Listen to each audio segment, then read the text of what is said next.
7. The Secret Diary of Adrian Mole by Sue Townsend. Thursday, January the 1st. These are my New Year's resolutions. 1. I will help the blind across the road. 2. I will hang my trousers up. 3. I will put the sleeves back on my records. 4. I will not start smoking. 5. I will stop squeezing my spots. 6. I will be kind to the dog. 7. I will help the poor and ignorant. 8. After hearing the disgusting noises from downstairs last night, I have also vowed never to drink alcohol. My father got the dog drunk on cherry brandy at the party last night. If the RSPCA hear about it, he could get done. 8 days have gone by since Christmas Day, but my mother still hasn't worn the green Lurex apron I bought her for Christmas. She will get bath cubes next year. Just my luck. I've got a spot on my chin for the first day of the new year. Friday, January the 2nd. I felt rotten today. It's my mother's fault for singing My Way at 2 o'clock in the morning at the top of the stairs. Just my luck to have a mother like her. There is a chance my parents could be alcoholics. Next year, I could be in a children's home. The dog got its own back on my father. It jumped up and knocked down his model ship, then ran into the garden. My father kept saying, 3 months' work down the drain, over and over again. The spot on my chin is getting bigger. It's my mother's fault for not knowing about vitamins. Saturday, January the 3rd. I shall go mad through lack of sleep. My father has banned the dog from the house, so it barked outside my window all night. Just my luck. My father shouted a swear word at it. If he is not careful, he will get done by the police for obscene language. I think the spot is a boil. Just my luck to have it where everybody can see it. I pointed out to my mother that I hadn't had any vitamin C today. She said, "Go and buy an orange then." This is typical. She still hasn't worn the Lurex apron. I will be glad to get back to school. Sunday, January the 4th. My father has got the flu. I'm not surprised with the diet we get. My mother went out in the rain to get him a vitamin C drink, but as I told her, it's too late now. It's a miracle we don't get scurvy. My mother says she can't see anything on my chin, but this is guilt because of the diet. The dog has run off because my mother didn't close the gate. I have broken the arm on the stereo. Nobody knows yet, and with a bit of luck, my father will be ill for a long time. He is the only one who uses it apart from me. No sign of the apron. Tuesday, January the 6th. The dog is in trouble. A policeman said we must keep the dog under control and asked how long it had been lame. My mother said it wasn't lame and examined it. There was a tiny model pirate in its left front paw. The dog was pleased when my mother took the pirate out and it jumped up the policeman's tunic with its muddy paws. My mother fetched a cloth from the kitchen, but it had strawberry jam on it where I had wiped the knife, so the tunic was worse than ever. The policeman went then. I'm sure he swore. I could report him for that. Wednesday, January the 7th. Nigel came round on his new bike this morning. It's wasted on Nigel. He only goes to the shops and back on it. If I had it, I would go all over the country and have an experience. My spot, or boil, has reached its peak. Surely it can't get any bigger. I found a word in my dictionary that describes my father. It is malingerer. He is still in bed guzzling vitamin C. The dog is locked in the coal shed. Thursday, January the 8th. Now my mother has got the flu. This means that I have to look after them both. Just my luck. I have been up and down the stairs all day. I cooked a big dinner for them tonight. 2 poached eggs with beans and tin semolina pudding. It's good I wore the green Lurex apron because the poached eggs escaped out of the pan and got all over me. I nearly said something when I saw they hadn't eaten any of it. They can't be that ill. I gave it to the dog in the coal shed. It was 11:30 before I got to bed. No wonder I am short for my age. Friday, January the 9th. It was cough, cough, cough last night. If it wasn't one, it was the other. You'd think they'd show some consideration after the hard day I'd had. My grandma came and was disgusted with the state of the house. I showed her my room, which is always neat and tidy, and she gave me 50p. My grandma let the dog out of the coal shed. She said my mother was cruel to lock it up. The dog was sick on the kitchen floor. My grandma locked it up again. She squeezed the spot on my chin. It has made it worse.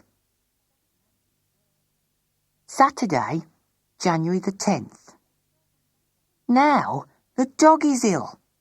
It keeps being sick, so the vet has got to come. My father told me not to tell the vet that the dog had been locked in the coal shed for 2 days. Mr. Lucas from next door has been in to see my mother and father, who are still in bed. He brought a get well card and some flowers for my mother. My mother sat up in bed in a nightie that showed a lot of her chest. She talked to Mr. Lucas in a yucky voice. My father pretended to be asleep. Tuesday, January the 13th. My father has gone back to work. Thank God. I don't know how my mother sticks him. Mr. Lucas came in this morning to see if my mother needed any help in the house. He is very kind.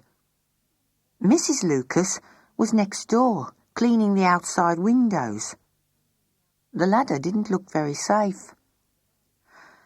I have written a poem, and it only took me 2 minutes. Even the famous poets take longer than that.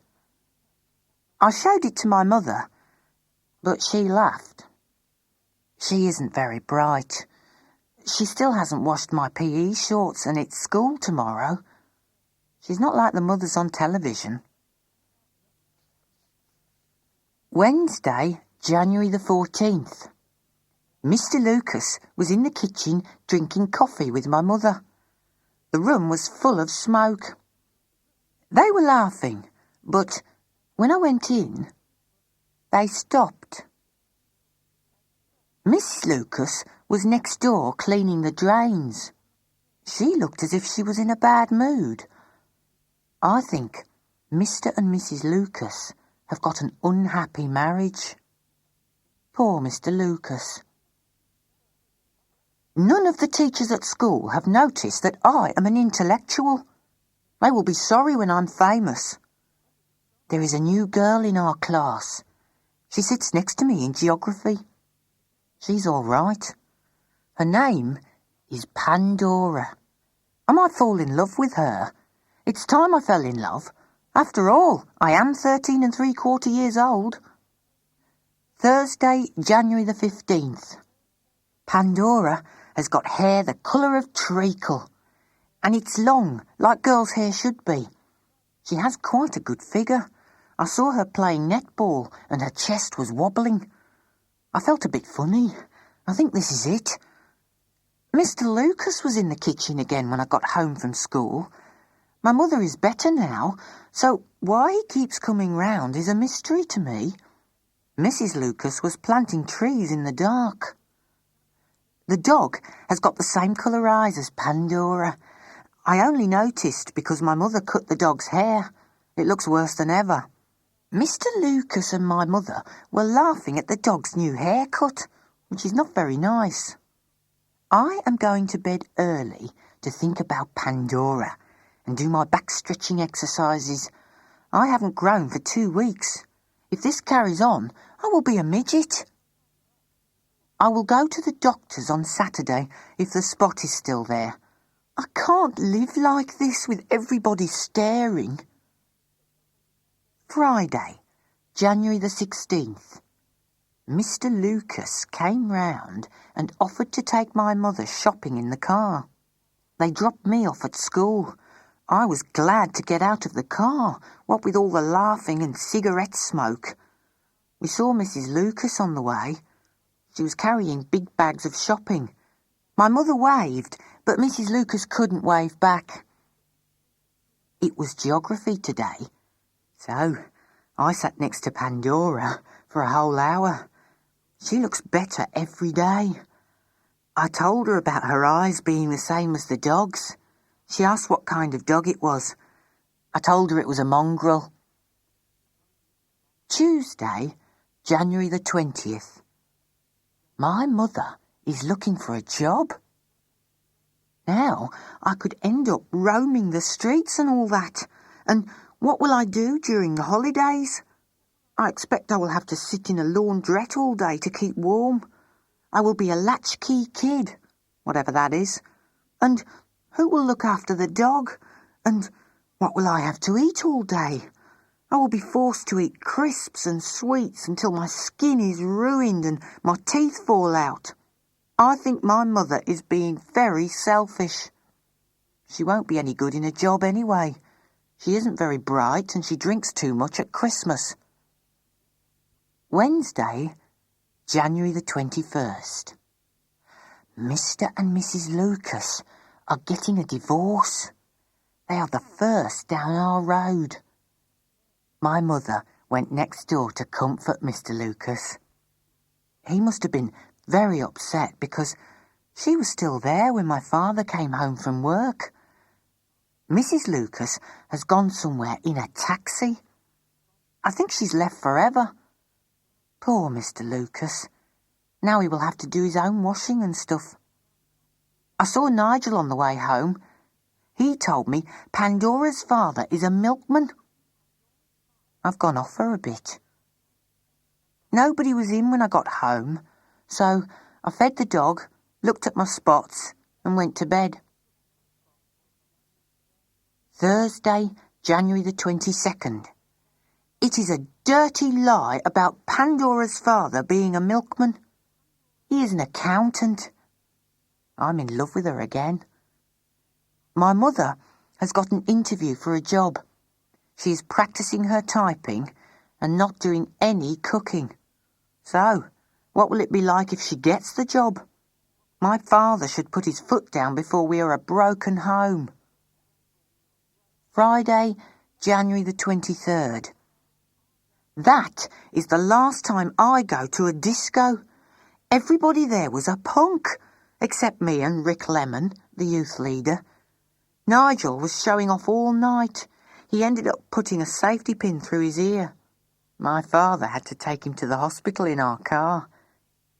Pandora has been to see Nigel in hospital. He has got a bit of blood poisoning from the safety pin. Pandora thinks Nigel is dead brave. I think he's dead stupid. I have had a headache all day because of my mother's rotten typing. I must go to sleep now. Saturday, January the 24th. Today, was the most terrible day of my life. My mother has got a job doing her rotten typing in an insurance office. She starts on Monday. Mr. Lucas works at the same place. He is going to give her a lift every day.